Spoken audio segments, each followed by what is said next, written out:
भक्तगण आज चलतु देखिबा पुरी श्रीमंदिर रे किपरि महाप्रसाद प्रस्तुत करा जाय।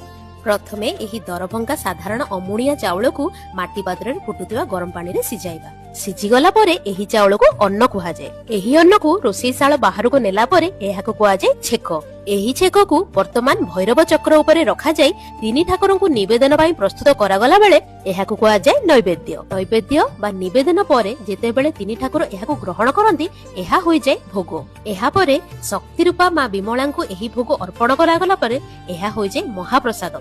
शक्ति तो शिवंग बिना अधूरा ना, तेणु एही महाप्रसाद को एहा परे शिवंकर पांचटी रूप पंच परमेश्वर को अर्पण करागला परे एहाको कुहा जाय कैवल्य। कैवल्यर अर्थ हेउची मुक्ति।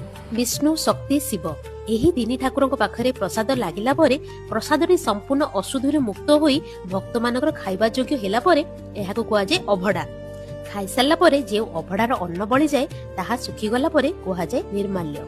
एहा हेउची एक साधारण अमुणिया चाउलरू निर्माल्य हेबार यात्रा। जय जगन्नाथ।